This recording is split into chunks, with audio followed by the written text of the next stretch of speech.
I've drank whiskey so many times, and it really is. It's like the devil is shitting down my throat. It's just I can't do it. It's acquired taste. Yeah, but I love rum. I'm a pirate. No, I'm a pirate. I love rum. I always have.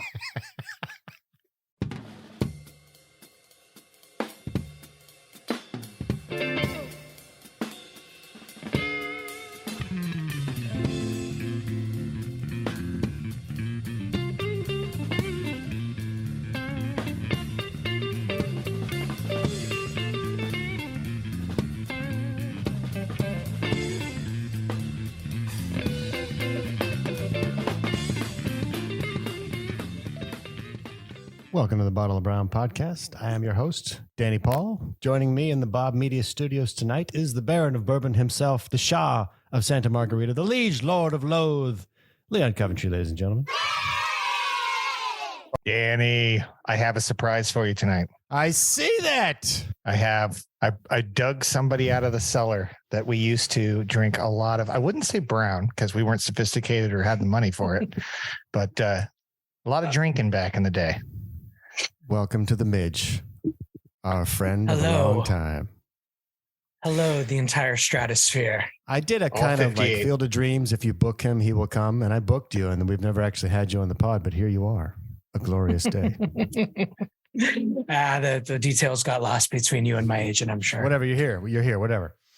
The best There's- part is he had to travel to California to be on the podcast Yeah, that you had to originates in leave our Arizona. backyard to go to him when we could have just hung out. I got the gear, I got the desk, I got the coffee cups. I'm ready to rock.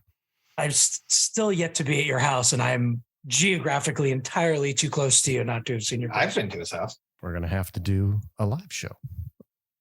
We will. The other vice host tonight is Mr. Jomes, who's chasing around the Prince of Walnut Creek. So he will join us in his dear, sweet time. But in the meantime, what's your brown tonight, Leon? I'm all over the place because obviously I'm hosting a guest that never visits me. And As I you do. appreciate that he was here for 48 hours and he actually gave me a call. So he warded off a lot of shit that I've been giving him for a while. So I appreciate that I made the 48-hour window. Nice. Tonight, we started with Blanton's because Why not? the Midge here, he's not a brown drinker. He just doesn't like the whiskey. But I can't do the. I've tried so hard. I want to love whiskey. I want to be the Ron Burgundy of the bourbon, but I just can't. I can't do it. I just can't do it. I don't know why. Well, I tried, I think the gateway bourbon is Blanton's. So we started with Blanton's, moved on to Booker's because Triple B found some good Booker's today, along with two little books. And I am currently during the show drinking Baker's 707 proof. So sticking with the Baker's after we went with Blanton's. So everything's got to start with B tonight. That's the thing. BBB gives you the B, and the B. How poetic. And our boy over here on Training Wheels is having a little bit of rum, a little bit of private stock. A dark rum. The private stock. I love private stock. So yeah, it's okay. It's still brown. How about you, Danny? What do you got tonight? Qualified. Well, in honor of our special guest, I busted out the Colonel tonight. Whoa. Oh, So boy. the Colonel H. Taylor and I tonight are rocking this one because we have, as soon as Mr. Jones shows up, we have a 4-banger tonight. Our first Brown Bulletin with 4. Oh yeah. Maybe I should have poured. I got the Taylor right behind me. Maybe my next pour will be the Taylor. Maybe. It's your decision. I have a feeling I'm going to end up sleeping. I have a Okay. guest bedroom here. I'm going to be sleeping outside door so that when she wakes up in the morning at 6 a.m. and the door hits me in the ass, I go, oh crap, I got to be home. All right, supposed to be on she's supposed just to be on gonna the kick road you in 2 the face. hours. I said it was good to see her, and she gave me the dirtiest look I've ever gotten from a Who are 5-year-old. you? Why are you in my house? You one of the Listen. vagrants that my father purveys with? Yes. When I say she is a class A sasshole, I'm not kidding. She's not afraid to offend. How you will feel about what she says to you has no bearing on what comes out of her mouth. She can cut right to your soul. Oh yeah. Mm-hmm. Yeah. Well, now that we talked about Brown, let's talk about Brown. How you doing? Whiskey and whiskey. If it's the darker the brown you got. Yeah. Say, Holmes, where they hiding the scotch? What about, Brown. That's code for bourbon. Great stuff, this bourbon. It comes from a land called Kentucky. Talk about Brown. There's a special rung in hell reserved for people who waste good scotch. Scotch? Oh, yes, I think so. Could I have one more of these with some booze in it, please? Tonight's Talk About Brown comes to us from Delish, the 7 best liquors for eggnog, according to bartenders. This is our Christmas episode. If I can ever bother to cut these bitches and post them up on the feed. So hopefully I'll be able to get this one out in the next 10 days. Wishful thinking. Knock on wood.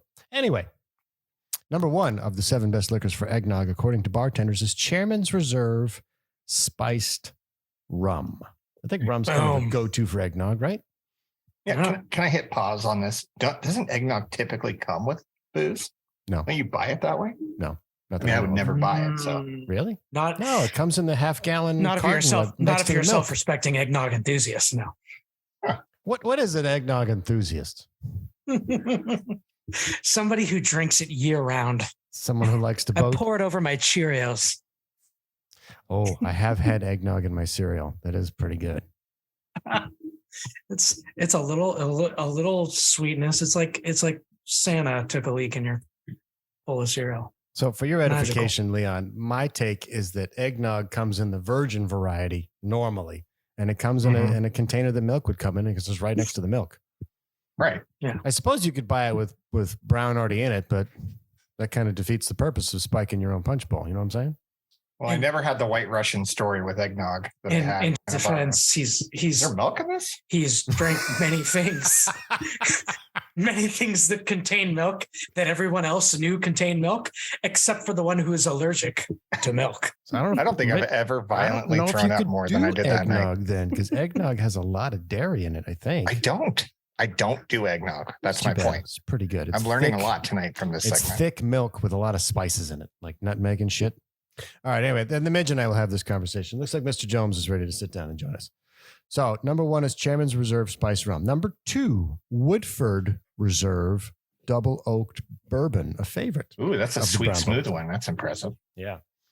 You put that one in with a little bit of eggnog, swirl it around. The Double Oaked must be nice. When crafting a spiked eggnog, reach for the bourbon because of its warm, spiced vanilla notes. There you go. Vanilla notes. Done and done. I always thought bourbon or whiskey was considered kind of like the traditional hard liquor to mix with eggnog. Isn't there a liquor that goes with eggnog mainly? Well, maybe it's one of the 7.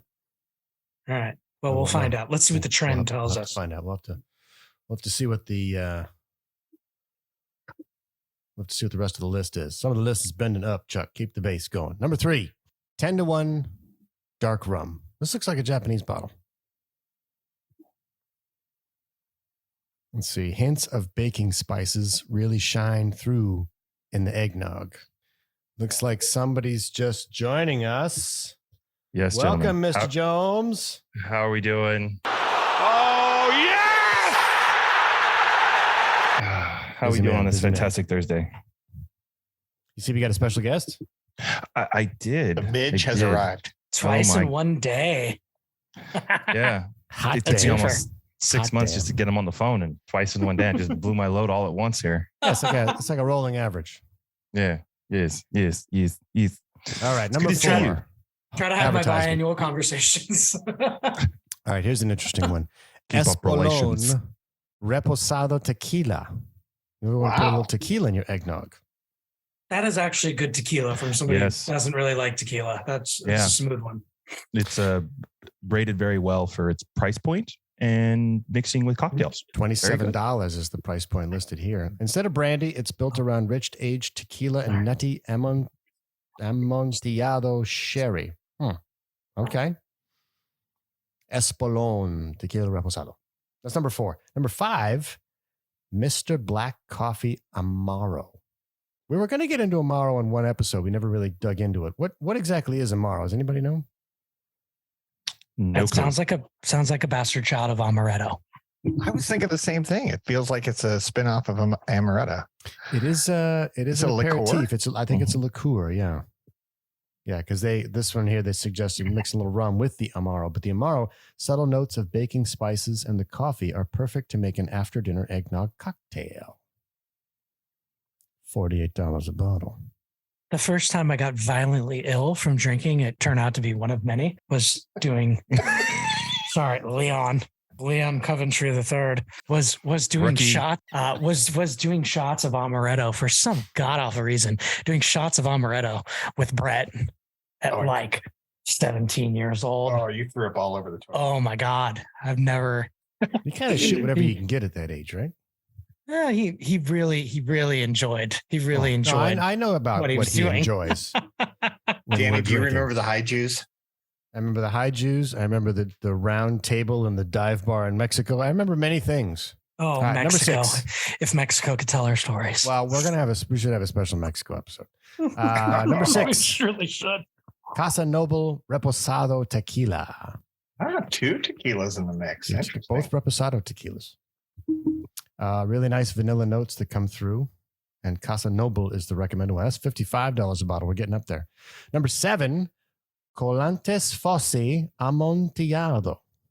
That's famous. It's a sherry. Ties it all together and adds these beautiful nutty flavors to the drink that are absolutely delish. A sherry.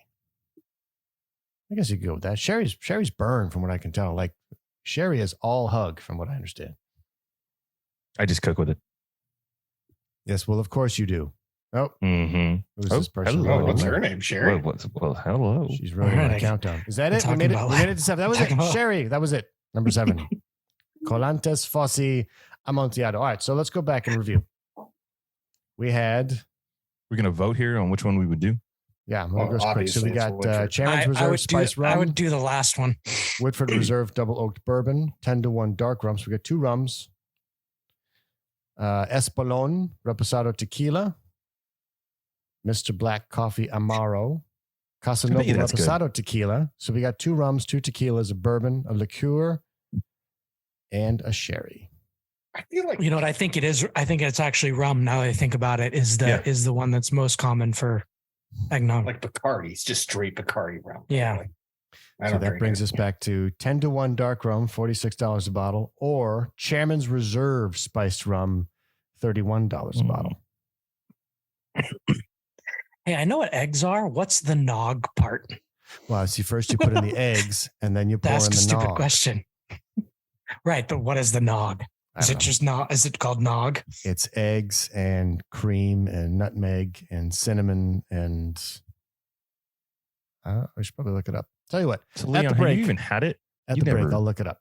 No, I didn't think so. Very, very. You and me are in the same boat here. Like there are things in this world that I don't even know what they taste like. That is one of them. I've never had it. Period. Well, I made the horrible mistake we were talking about earlier. I don't know if you were on board yet, but the White Russian mistake. Oh, and that's a fun one. I feel like eggnog would be the same mistake. Was it White Russians or was it mudslides?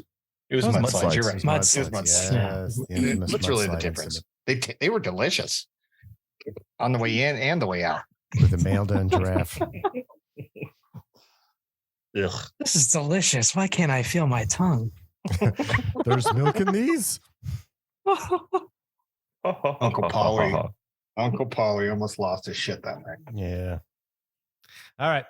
Let's talk about Brown. We'll be right back.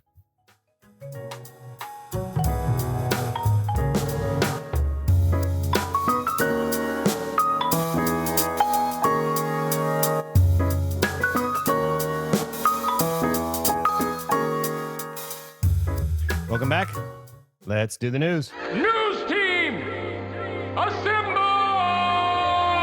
Let's get down to business.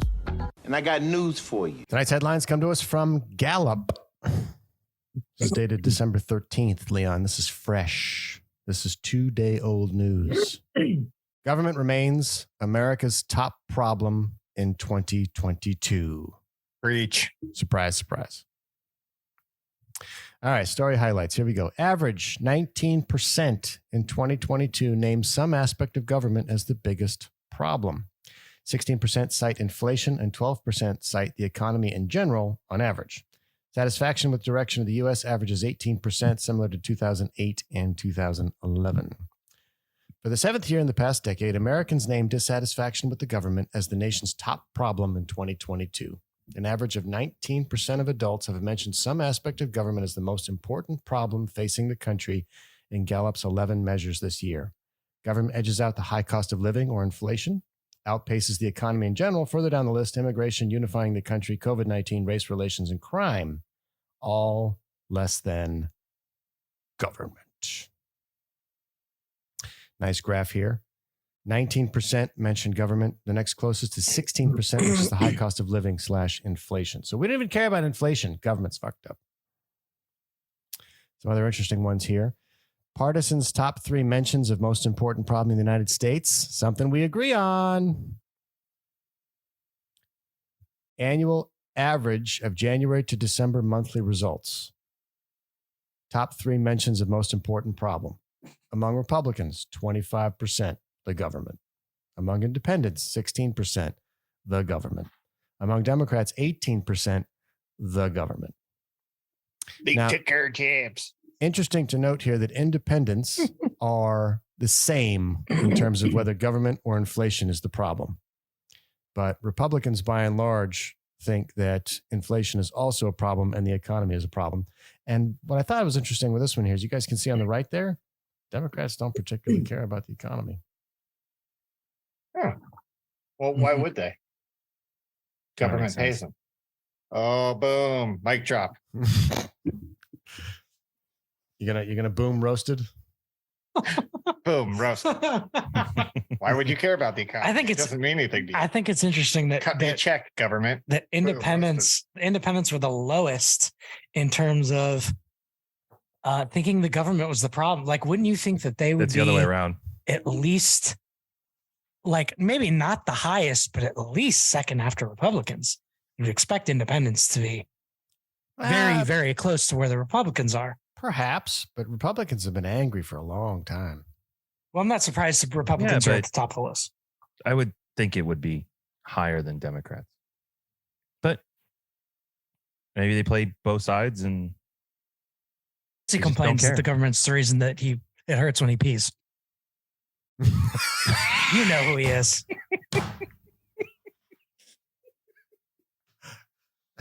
Come on, where have you been? Oh, Jesus. All right, get a look at this one. Top issues named most important problem by U.S. adults 2001 to 2022, our entire adult lives. Last 2 years, it was the government, broken in 2020 by this little thing called COVID-19. And then before that, government. In 2016, it was the economy, and then it was government. And then from 2013 all the way down to 2008 was the economy. And then from 2007 to 2004 was Iraq. And then 2003 was the economy again. And then 2002 is terror. And 2001 is the economy. So we used to care about money and war, and now we care about the government. Well, it just says how exhausting war is. It for 4 years. Everybody, it's not like things got immediately better in 2008 in Iraq. Like, oh, we fixed Iraq. Cool. No, we just got tired. We got tired of complaining about it in 2008 and decided to blame something else. That's basically following the recessions, 08, 09, 10, basically slow recovery into 13. And then all of a sudden you had dysfunction in government, debt ceiling. There's the housing crash. 13. Yeah, the housing crash and it comes out. 16, you have another blip. Is that an election year? Anyways, it's just kind of, you just got to follow. Go back to, let's say you go back to 82. Where's that on here? Don't update it. It doesn't go back that far. Anyways. 01 economy.com burn. What's interesting, if you look at 2002 terrorism, obviously, but by 2003, we're right back to the economy. That's right. That actually surprises me. I'm surprised that didn't hang on longer as a top problem. Everything tanked again. It went back down again because tourism, no one wanted to travel. And that basically the pullback of tourism kind of created this kind of influx of spend. And so it went back to the economy. I feel like for a good 3 or 4 years, the excuse for everything that we did was terrorism. Well, yeah, I guess so the point 202 was terrorism, and then 203 and 204, terrorism lingered towards the end, but then it made a little brief blip in 2005, probably during the election season. And then after 2005, terrorism just went away. Can you No, scroll up a little bit? I want to see the top of these columns. I'm forgetting where these are coming from. Issue. Okay. The number one issue. type. Yeah.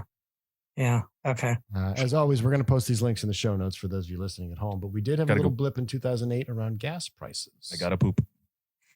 Oh, if they could see us, 2 months ago. It's getting better. It's down where it was before Ukraine got invaded. Here's an interesting one. Allegedly. 2012 and 2013, we actually had the federal deficit in the top four. We must have been doing really well. Started worrying about our bills. In another color me surprised graph, Americans' dissatisfaction with direction of the United States 1981 to 2022 annual averages never gets above 60%. We just do not like the way things are going as a collective country. Yeah. Well, it's because you get a melting pot and everybody pats each other in the back. We're like, yeah, we're all different. You're different, right? Yeah, I'm different. You're different. I'm more different than you are. Now let's all agree. You're not as different as I am. I'm more different than you are. Yeah, not going to happen. Not going to happen. Of course. But you will notice, along the lines of where I think Mr. J was going, is that you do have your biggest dips during economic turmoil. Mm-hmm. Yeah, people don't like being poor. They like to 82 eat. was inflation, 92 was recession, 2007 was Great Recession. But for those of you listening at home, you can check out the graph and you go to the link. But anyway, we've hovered somewhere between 16 and 60% over the past 40 years, never above 60. It's interesting that it's stayed as low as it has for, when you go back to it, we're looking at a different one now. Is the highest years the Reagan years? Looks like. Well, no, we peaked at the end of Reagan, and then we peaked at the end of Clinton. And we haven't. Well, a lot of people peaked.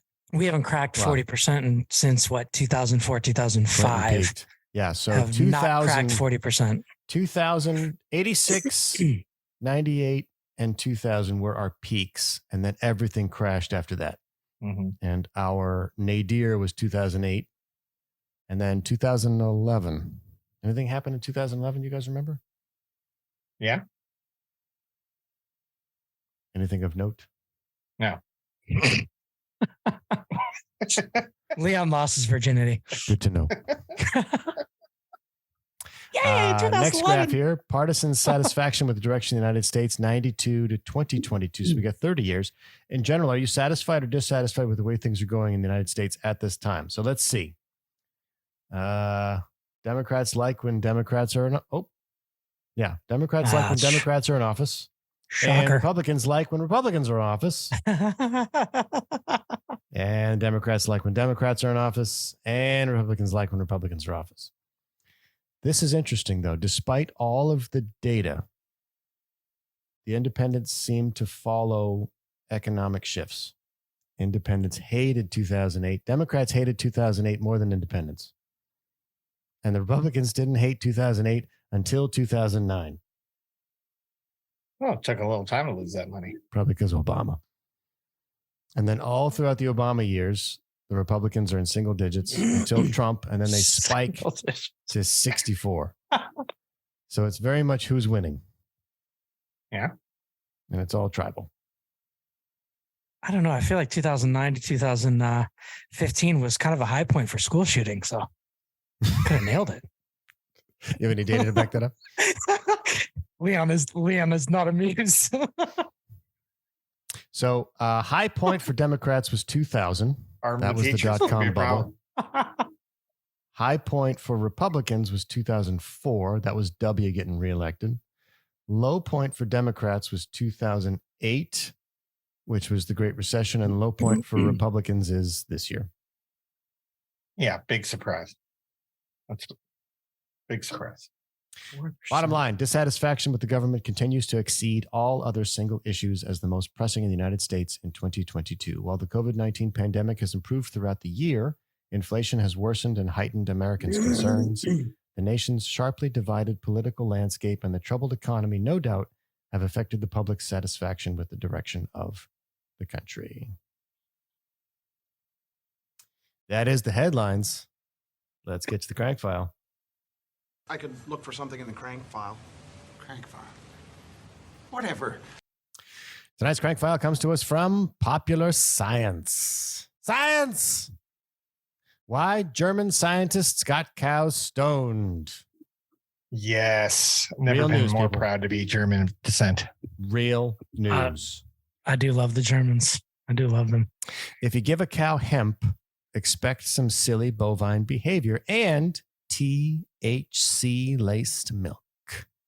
Oh, don't you just hate that you're allergic to it, Leon? Don't you just hate it now? Figuring out what to feed a seemingly ever-growing herd of U.S. livestock is tricky. Industrial hemp, however, has grown to a value of $824 million in 2021 and creates some 24,000 tons of leftover organic matter, according to the New York Times. A hemp plant is the same species as a cannabis plant, except it contains 0.3% or lower of tetrahydrocannabinol, or THC. Some scientists have started to wonder if it could be used as cow feed. Well, it depends on if farmers want their cows to get a little stoned. Yes. What were we just talking? I kind of feel like we owe it to the cows. We take their milk, we eat them. We do kind of fuck them up, don't we? Let them get stoned. There's a reason happy cows come from California. Happy cows make happy milk. Ah, Jesus Christ. I feel like Gavin Newsom made this shit happen. Yeah. A new study out this week in Nature Food shows how when cows get their regular feed swapped with hemp, they start to act a little silly. Not unlike humans who have recently imbibed with cannabis. Compared to their peers who ate regular corn and hay feed, the hemp cows were more relaxed, yawning and salivating more often, and getting into some pronounced tongue play, the authors write. Their eyes even got red and droopy, according to the paper. Yeah. Hey, man. Shit gets crazy shut on the up. farm, baby. I'm gonna go over to the fence. I'm gonna talk to the farmer. Don't do it, man. Look, we need more hay. I gotta go tell him. Hey, made you look. Currently, you cannot feed livestock the leftovers from hemp in the United States. The stoned cow experiment took place in Germany, largely to figure out if a hemp-fed cow led to THC-filled milk. In this case, the milk produced actually did have too much THC to be considered safe, according to guidelines set by the European Food Safety Authority. Who the hell are they? Shortly after starting to feed the industrial hemp, significant amounts of Delta-9 THC and other cannabinoids were detectable in the milk. When You could consuming sell that milk now. and milk products with a Delta-9 THC content of this magnitude, the acute reference dose of 0.001 milligrams of THC per kilogram of body weight can significantly exceed it in humans. I want to raise a Baked wheat milk. cow. I would contend that we cannot claim that we are the freest country in the world if we don't have cows that are stoned. Yeah. Yeah. Preach on. I feel like we're holding them back It from might their be. true potential. It's where morals get in the way of science. It might be. And we need to step in. Jay, bump your mic levels up a little bit. We're talking about feeding cows hemp, and they gave us THC milk. Oh, can you imagine that ice cream? It'd be Oh, amazing. Does the Happy day. article say anything about stony burgers that might come out of this eventually? Maybe. I'm just saying. Like, if you're gonna do an edible, could you just imagine a magically high cheeseburger? Like, you just went to In-N-Out and you order a number one and a Diet Coke, like this freak over here does, and you just get stoned out of your mind on that burger. You know, honestly, like we could be causing a problem of perpetual eating yourself to death at White Castle. Like people can't stop eating sliders until they die. If They it already was show up THC, stoned and then they just keep burst the going. bubble on this Yeah. one. The course is easily reversed. Milk THC levels drop pretty soon after letting the cows sober up, and especially silly behavior stops within 2 days. So I guess unless you slaughter the cow when it's fully baked, probably no stony burgers. Okay, first of all, we're talking about feeding them hemp. Let's kick this up a notch. Let's feed them actual bud. What happens when we Like- get them some Maui Wowie? Yeah. Let's not break crawl this down. anymore. Let's get walking. How exactly you're proposing this? I mean, I want to feed them buds. Like I want them to graze in a Mexican. No shake weed. Come on, give them the spongy stuff. Okay, You so need a sticky in a icky. Maui area, and they have a lot of cows over there in the islands. What if we take one of those gas mask bongs and just hook that right up to the cow and let him just go to town? That's got to be fun for everybody, right? Can you gravity You know bong what I'm a talking cow? about? Yeah. Yeah. You can milk anything. You can milk anything with nipples. That's a fact. While having THC tinged milk consumed by humans probably won't be on the shelf anytime soon, feeding livestock hemp at a certain level may actually make them more relaxed and live happier, healthier lives, according to research. This means Well, it sounds that like every other scientific pothead I know. This means that scientific research on stoned cows will likely be a somewhat frequent occurrence in the coming years. I feel like this is what compromise is all about, and I think that if we could ever find middle ground with PETA, this is it. Like, yes, we're going to eat your friend, but had a great life, super stoned and happy the whole time. Death by getting baked, that's ethical treatment, right? I mean, it's like Wagyu beef or something like that, where they get nice massages, and fed high calorie beer. I mean, if we're gonna test and see how much weed it takes to actually kill something, why don't we start with cows? They're going out anyway, one way or another. How many bags of Funyuns can a cow eat? That's what I want to know. Wagyu baked beef. Flaming hot Cheetos. It's always the hot Cheetos. That wraps up the crank file. Let's get to Because Florida.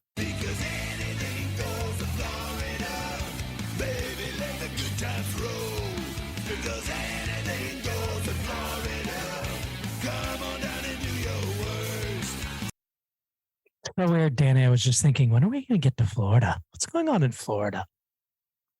This one comes to us from UPI News. 9-foot albino boa constrictor found in Florida backyard. A pair of professional snake wranglers were summoned to a Florida home where a 9-foot albino boa constrictor was found in the backyard. Now, before I continue, boys, this does sound like a normal news story that is not indicative of the Because Florida segment, because of course there's lots of critters and wildlife in Florida, and calling in a snake wrangler to take care of a very large item is par for the course, I would say. Now, here's where it gets to be Florida. Rhett and Taylor Stanbury said they were called to a Naples home on a report of a huge white and yellow snake in the backyard. They arrived to find the trespassing reptile was a huge boa constrictor. This is one of the fattest. That's a pet snake, Rhett Stanbury says in a video posted on the couple's YouTube channel. This is the fattest boa constrictor I've ever seen. The wrangler said the snake measured 9 feet, 5 inches long, and weighed 52 pounds. The duo said the snake must have been a pet that escaped a few months earlier during Hurricane Ian. Stansbury said the snake will have a new home in a special enclosure at their facility. Pet albino boa. What's my consolation? My consolation to Rhett and Taylor for the loss of their children. I'm sure that it's a very difficult time for them. Or the stoned cow. Is a big snake. That's a huge bitch. That's a huge bitch. There's a YouTube video here. See if we got any audio. All right, guys, we had a great time fishing, and we just got a snake call. We had gotten a call about this snake yesterday, and honestly, I didn't think much of it. They said there's a huge python in our backyard, and we need somebody to get it. So we're like, send us a picture of the python, and we'll come and catch it. Well, they remember how close this is to Cuba. Of a albino Burmese python. Pause. If you know anything about the pythons here in South. Do you see the monkey in the background? Yeah, I was wondering what the fuck is in the driving down the background? road with a monkey in the back. Okay, that's Florida. That's his Give me a break. girlfriend. It's that's a monkey. The girlfriend's He's a got race monkey. potential. We need to get a different angle on the girlfriend. But yeah, that does look like a... He's driving down the road. She's- His truck. Is that a capuchin monkey? I bet you $1,000 she's on bath salts right now. She has no idea there's a camera there. Well, she's got a bikini on, so that she's they definitely take high. snakes. Yeah. She's not reacting at all to the video. He's doing all the talking, and he's probably doing the driving, which means she probably is baked out of her mind.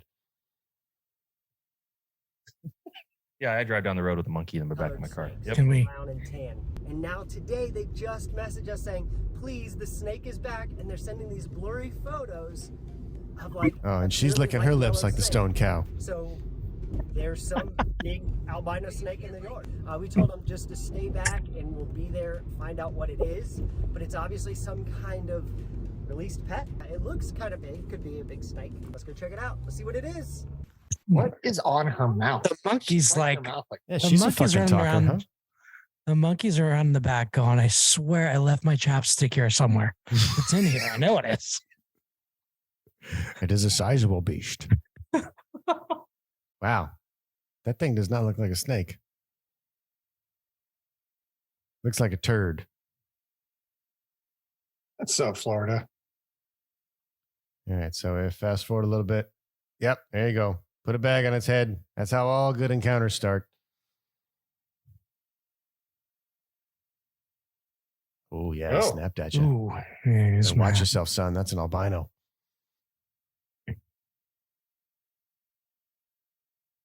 Yeah, now he's just playing with it. Roger, put your snake away, God damn it. Dude, it's facing you, man. What are you doing? There you go. Put the bag on its head. There you go. Just like college.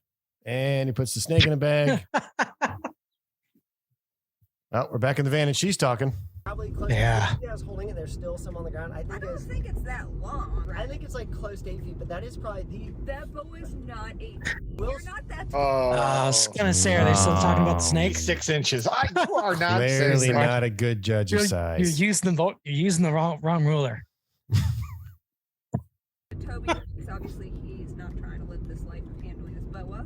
Get Here up it is. close footage of it. We're gonna weigh it. We're gonna try to measure it as much as we can. Like, guys are like really bad with size estimates. Rhett's over here saying this boa is like 9 feet. So you know what that means. said That's 8. what you know what he thinks about himself. I'm gonna go with like max like 6 feet.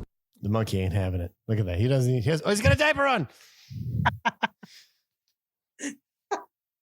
This is really good audio, by the way. People are like, I have no idea what you're looking at. Oh, I'm they're gonna just weigh listening it. to your Here we go. reactions. 159.2 pounds. All right, so he's 160 pounds. Go, sweetheart. Jump on the scale. As a weightlifter, 211.8. Woo! So this snake A is crap bigger than you. 2 pounds. That is big, boa. Oh, it's straight. It's straight. Oh. I weigh more than you and the snake. All right, don't let the tape hit it too hard. No Here we go. comment. Moment of truth. Hold on. 9 feet, 113 inches. So He That was a doesn't good count. judge of length. He was a good judge of life. Doesn't count. There was a bend in it, which is also what he said about his penis. And they let it out of the bag and they let it strike the camera. Well done, people. Florida. You've done it again. That wraps up Because Florida. We'll be right back.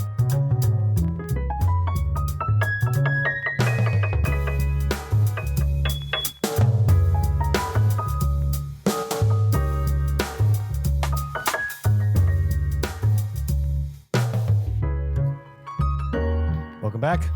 Let's get into parenting. We can make kids right now. That's why we're here. It's not the years, it's the mileage. Tonight's parenting segment comes to us from Fatherly. What science says about men with beards and men's facial hair. Now, all of us on the show here tonight have shaven faces, but we do have friends with facial hair and full beards. What do you got going on? Leon's I can't got a see because short. they don't turn the lights on. Operating Leon's in got a a cavern. short, lazy beard. Shitty audio. I'm a beard. All right, so we're gonna give Leon a beard for the purposes of this segment. You're damn right you are. So he's the expert here. Men with beards come with baggage. They've been accused. Rolled into that one. They've been Feel accused of tricked. harboring bacteria and grossing out women. But nevertheless, What? men None of this is persist true. in growing out their whiskers. The reasons why men with beards grow out their facial hair may vary, but the effects of keeping a beard are real. Research shows that guys with beards are seen as more attractive, are Boom. protected from certain diseases, and convey a Boom. quiet yet confident sense of masculinity, a Boom. la Nick Offerman. Yeah, well, there you go. He's my hero. There we go. Yep. However, that doesn't mean all men with beards have it better. In fact, men's facial hair is a mixed and occasionally itchy bag.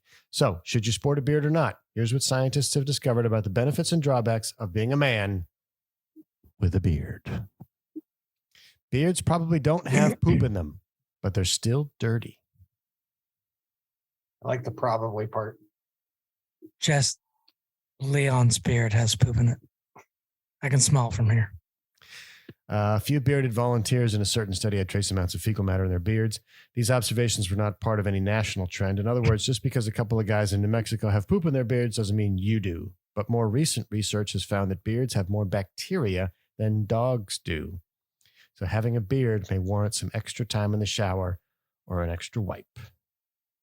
Dirty Leon. Yeah, dog face. Can we go back to where the fecal matter is coming from? I think we should explore that more thoroughly. Past reports that beards were laced with fecal matter were based on a single solitary local news report, not rigorous scientific study. Although a spokesperson from Quest Diagnostics Labs in Albuquerque did tell a reporter that a few bearded volunteers had trace amounts. So it was a fluke, random viral thing. Okay, so one guy ate an asshole. So that's all you need to say. One guy ate Either an that asshole. or they took a shit and then puked, and then when they flushed the toilet, all of it, That is a long way to sequence go. of events. as you do. Long way to go to get the fecal matter on the Yeah. beard. It's a journey. Stay with me. Beards may protect men from skin cancer. Beards can protect men from Yes. exposure to about 90% of harmful ultraviolet rays. Boom, roasted. While beards will never be as sun-safe as sunscreen, they certainly are a factor in blocking UV rays, study author Alfio Parizzi, Associate Dean for the School of Health Engineering and Sciences, told The Independent. So although a man with a beard may need a little less sunscreen than his counterparts without facial hair, he still runs risks of burns on the rest of his body. The beard is not enough for the entire body. Men with Danny, beards wasn't- are... What? Wasn't Alfio Parizzi the guy who took us to dinner in Italy? Possibly. Mario. There's It so was many Alfios. Mario. Well, but Mr. J, he can grow a beautiful beard. I don't know what happened to his, Oh, just I Yeah, when he came got a back real from his job. backpacking trip. Yet strangely spotty in places. No. It was no. glorious. It was it's luscious. beautiful. It was Duck Dynasty worthy. It was just straight out of Moses. I did love that beard, and I think any man should always grow at least once in their lifetime. Grow a real beard, no shave. 7-8 months. Yeah, it was Fantastic. glorious. It was glorious. It's pretty. It's a lot of fun actually, but I don't know. Clean shaven. It's also easy too. Yeah. Men with beards are more attractive sometimes. Boom. Women may find bearded men more attractive, studies suggest, but this depends on whether that woman's father had a beard. Scientists suspect this may have something to do with sexual imprinting or the theory that future mate preferences are formed at a young age and are modeled after parents. If you believe it's worth exploiting this somewhat strange loophole, it's time to get access to your prospective's old family albums.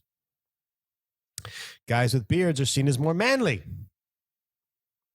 I remember Take Bo notes, gentlemen. Firethorn, our friend over in Germany, Mr. Jomes, he always said Oh, Mr. manliness Hippie. is not seasonal. Is anybody Where- else thinking that this whole thing just it all goes back to daddy issues? Why does it always go back to daddy issues? Well, it is It's about being a fatherly. man. I feel like I want to go out and chop down a tree right now. Mm-hmm. Guys with beards are seen as more manly. One study found there's also evidence that dudes with beards exhibited more dominance.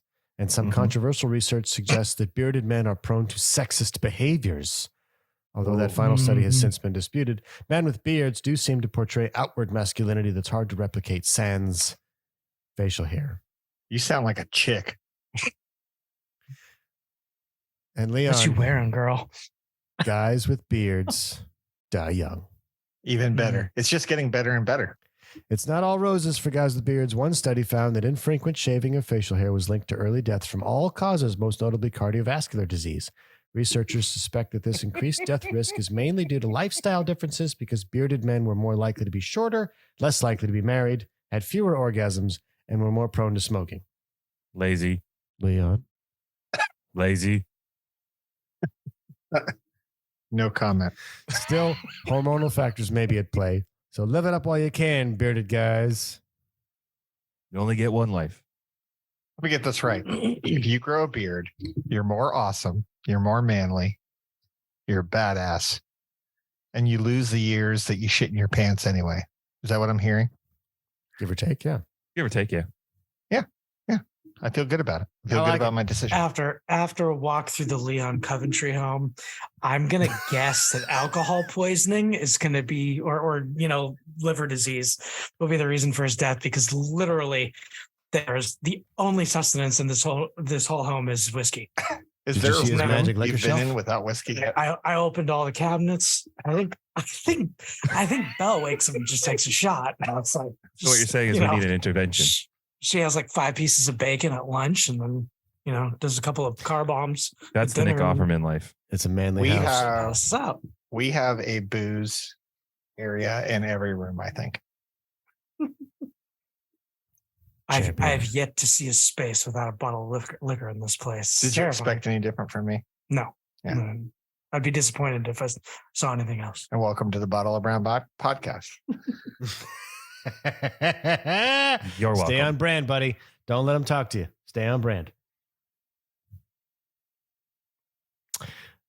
That wraps up parenting. Leon, you That's how you wrap up parenting? You ready?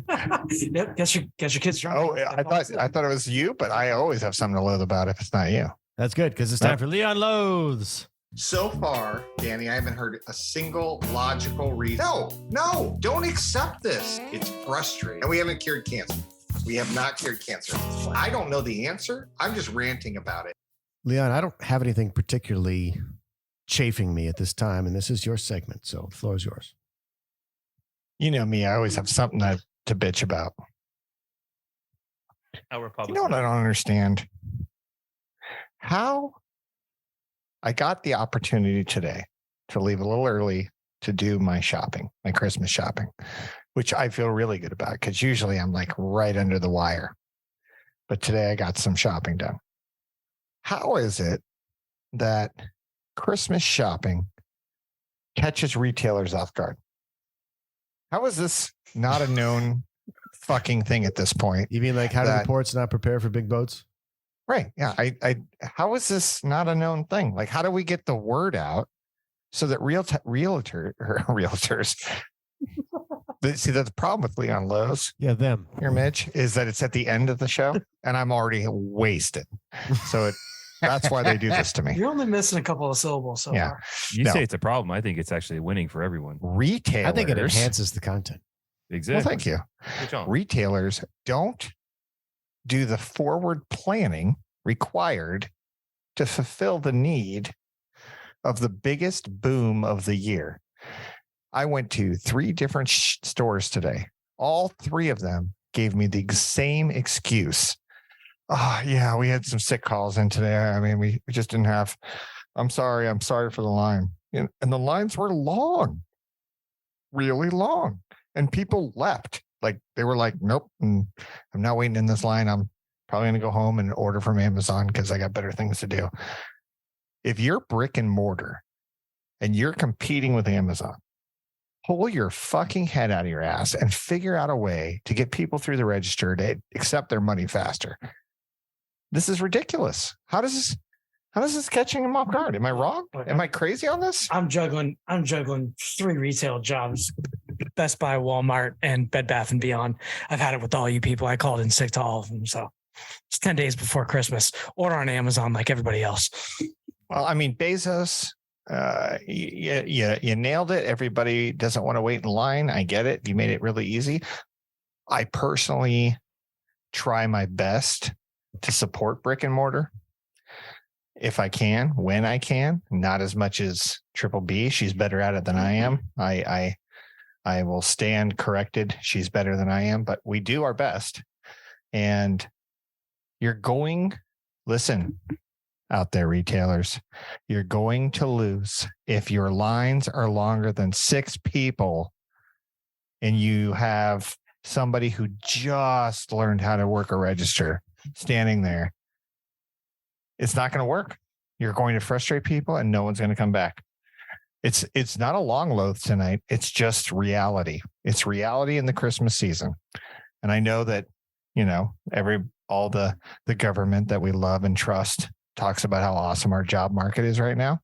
But I'm looking at the results and it's not good. It's not good out there. We don't have the A team working the registers. I'm with you on this, but this goes back, in my opinion, the last 2 years or so, where nobody seems to be qualified for the job that they have. I constantly run into people who have no idea how to do their job, and I'm relying on them to do what they need to do so that I can do what I need to do. And when you're doing business chores, like I've got a fleet of 4 vehicles. I had to have a car towed back from 250 miles from my house, or from where the customer picked it up, because somebody over or under tightened the lug nuts. If you put tires on a car for a living, you have like 3 jobs. Put the tire on the rim. Yeah. Tighten the rim. And give me a receipt for it. Those are the 3 things to do. If you're fucking up one of those 3 things, you really suck at your job. And it's maybe one of the easiest jobs in the world. But that kind of seems to be everything everywhere all the time. That's my loathing. Midge loathing. I like it. All right. How do you feel? You feel better, right? I feel better. It's like. I mean, I still want to murder the guy with the lug nuts. I feel like Ron White and his van spinning in circles after the guy forgot to put the lug nuts on. The lug nuts were on, but the tire was still not on the right, where the rim almost came off. I was missing 2 lug nuts after a 150-mile drive. That's not right. If I find you, you will die.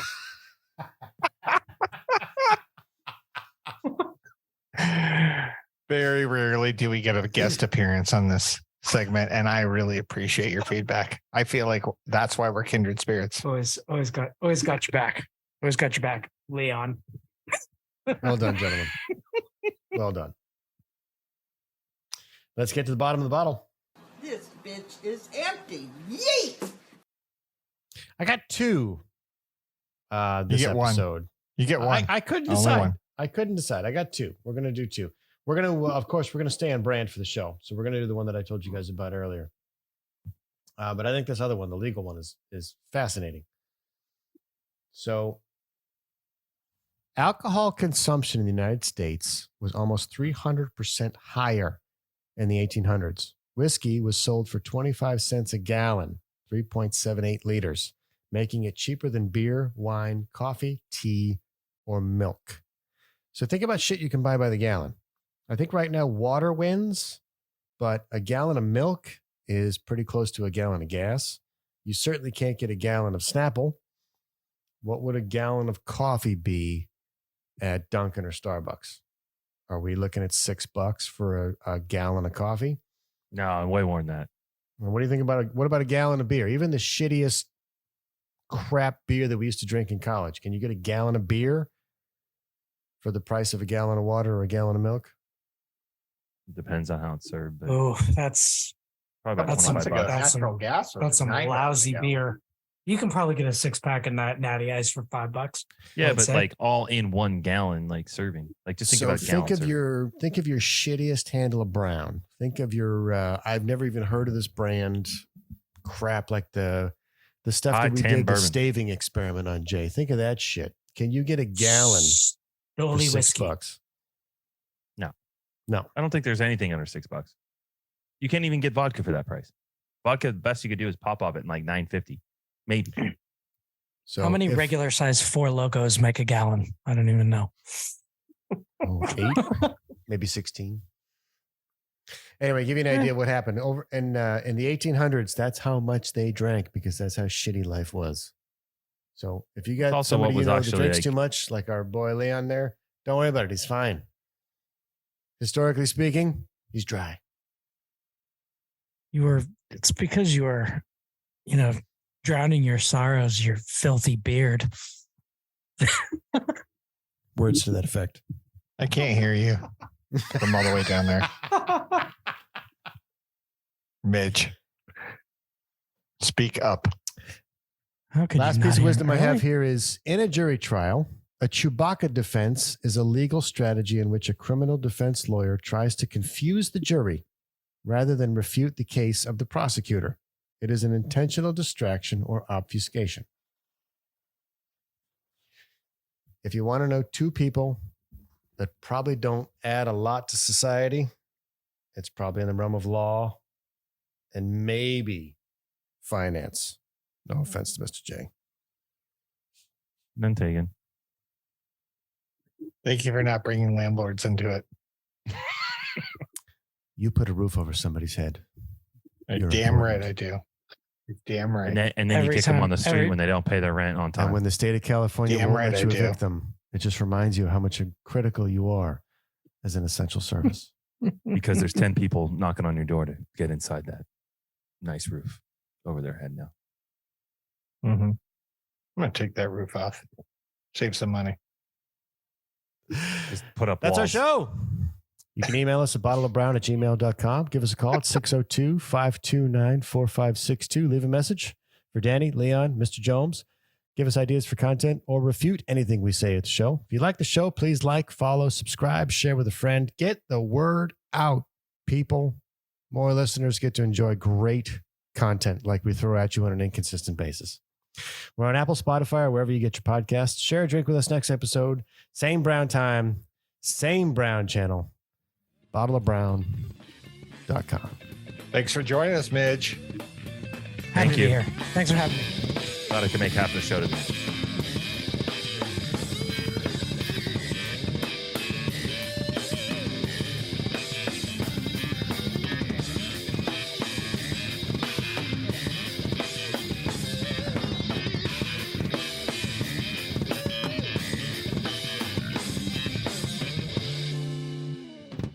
This place is dead anyway, man. You know what? You know what eggnog is? It's just another version of the Bloody Mary. It's some dick opened his fridge and was like, I gotta get drunk. What do I have?